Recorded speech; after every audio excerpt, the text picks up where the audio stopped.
Well. Yesterday was Tuesday, April 1st, 2025. A day where people like to put up fake headlines and to joke around and to get some cool reactions out of people because when they see something crazy pop up, like, hey, there you go, Josh Giddey going to the Warriors for Stephen Curry, Curry going to the Bulls. People will flip out. And it's a cool day.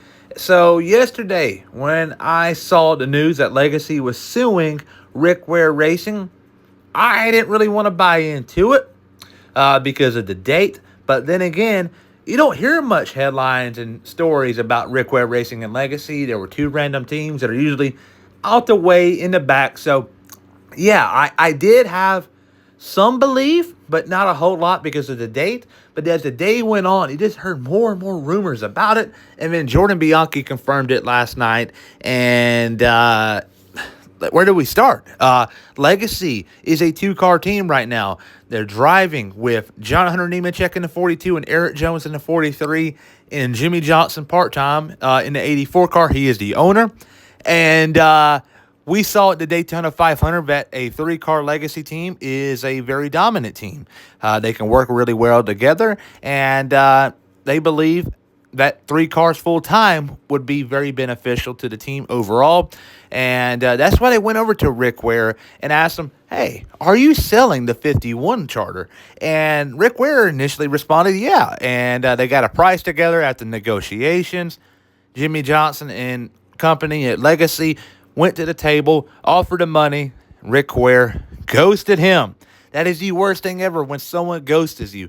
And he did, and Legacy felt betrayed, and they were pissed off. And so they sued him, which they had the right to, in my opinion, because they had to go out the way probably for some funding from upper management and investors. So that right there is not a good look for all parties. And just in this day and age, whenever you say the C word in the Cup Series, you already know there's going to be two commas involved in a pricey court date. So you want to stay away from it. It is not ideal, but it's looking like they're going to go in the court, and it's going to get real ugly between the two teams because Legacy really thinks that they can be a powerhouse in the Cup Series within a couple of years' time, which I believe to an extent that they could because of the fact that the next-gen car allowing more teams to be competitive. I think that if they got a third full-time car, the team would be better overall.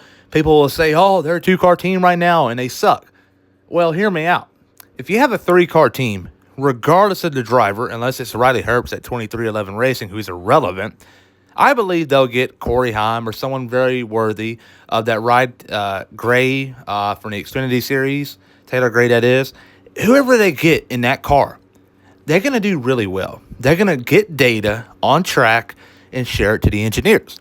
The engineers are going to share it with each other, and that's how they're going to get setups for each racetrack. And the more cars you have, the better you will be in the long run. And I think that's what Legacy is looking at. That's their vision. And they tried to buy a charter, but things fell through. And it's just going to get very ugly. But for the Rick Ware Racing standpoint, I really don't get their argument. They have been irrelevant for the last couple of years. I don't think that they're really profiting much from the NASCAR Cup Series. I believe Rick Ware is really big in NHRA, and that's his haymaker right there. That's where he's making all of his money. And it's not coming from the Cup Series. The Cup Series right now, the business structure isn't the best. We're seeing some of the top teams just break even, and if that's the case, Rick Ware is definitely in the red. So I don't see the reasoning why Rick Ware is not wanting to sell it and be so stingy, because after all, if he does sell this charter to Legacy or anyone else, it's going to be for the good of the Cup Series, because then you don't have to worry about no slapdick. Let's be real here, just riding around in 36th place every single weekend. It's going to make the field much more competitive, and from a racing fan standpoint, that's what we want to see. We want to see the 36 best teams out there, and we don't want to see 35 good teams and one horrible team that's just riding around to get a paycheck.